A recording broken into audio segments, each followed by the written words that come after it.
ಸಾಧ್ಯನಾ ಅಂದ್ರೆ ಖಂಡಿತವಾಗ್ಲೂ ಕೆಲವರಲ್ಲಿ ಸಾಧ್ಯ. ಯಾಕಂದ್ರೆ ನಾನು ಹೇಳ್ತೀನಿ, ಜ್ಞಾನ, ವಿಜ್ಞಾನ, ದಿವ್ಯ ಜ್ಞಾನ, ಸುಜ್ಞಾನ ಅಂತ ಹೇಳ್ಕೊಂಡು 4 ವಿಧ. ಆದ್ರೆ ನಾವು ಇಲ್ಲಿ ವೈಜ್ಞಾನಿಕವಾಗಿ ನೋಡಿದಾಗ ನಮಗೆ ಕಾಣಲಿಕ್ಕೆ ಕಷ್ಟ ಇದೆ. ಎರಡನೇದಾಗಿ ದಿವ್ಯ ಜ್ಞಾನ ಅಂಡ್ ಸುಜ್ಞಾನ ಅಂತ ನಾವೇನ್ ಹೇಳ್ತೀವಿ ಅದರಲ್ಲಿ ನೋಡಿದವರಿಗೆ ಖಂಡಿತವಾಗ್ಲೂ ಅದರದ್ದು ಡಿಫ್ರೆನ್ಸ್ ಗೊತ್ತಾಗುತ್ತೆ.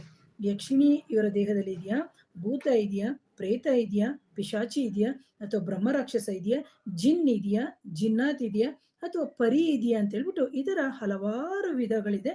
ಸೊ ಅದನ್ನ ಯಾರು ಸರಿಯಾಗಿ ತಿಳಿದಿದ್ದಾರೆ, ಸರಿಯಾಗಿ ಸಾಧನೆಯನ್ನ ಮಾಡಿರ್ತಾರೆ ಸೂಪರ್ ನ್ಯಾಚುರಲ್ ಎನರ್ಜೀಸ್ ಬಗ್ಗೆ, ಅವರಿಗೆ ಗೊತ್ತಾಗುತ್ತೆ. ಹಾಗಾಗಿ ಇವತ್ತು ನಾ ಹೇಳೋದು ಇಷ್ಟೇನೆ. ಅದು ಹಾರುವ ರೂಪದಲ್ಲಿ, ಹಾವಿನ ರೂಪದಲ್ಲಿ, ಹಾಗೆ ನಾಯಿಯ ರೂಪದಲ್ಲಿ. ಎಷ್ಟೋ ಜನಕ್ಕೆ ನೀವು ನೋಡ್ಬೋದು, ಪದೇ ಪದೇ ಮನೆಯಲ್ಲಿ ನಾಯಿ ಒಂದು ಸತ್ತು ಸತ್ತು ಹೋಗುವಂಥದ್ದು ಇರ್ತದೆ. ಅವ್ರಿಗೆ ಏನ್ ಅನ್ಕೊಂಡ್ಬಿಟ್ಟಿರ್ತಾರೆ ಅಂದ್ರೆ ನಮಗೆ ಮಾಂತ್ರಿಕ ಬಾಧೆಗಳಾಗಿರ್ಬೋದು ಅಂತಂತ. ಯಾಕಂದ್ರೆ ನೋಡಿ, ಇಲ್ಲಿ ನಮಗೆ ಪ್ರಕೃತಿಯಲ್ಲಿ ಒಂದು ದೈವ ಶಕ್ತಿಗಳು ಅಥವಾ ಪ್ರಕೃತಿಯಲ್ಲಿ ನಮಗೆ ತೋರಿಸ್ತಾ ಇರುತ್ತೆ, ನಿನ್ನ ಮನೆಯಲ್ಲಿ ನಕಾರಾತ್ಮಕ ಶಕ್ತಿಯ ಒಂದು ಎಂಟರ್ ಆಗಿದೆ.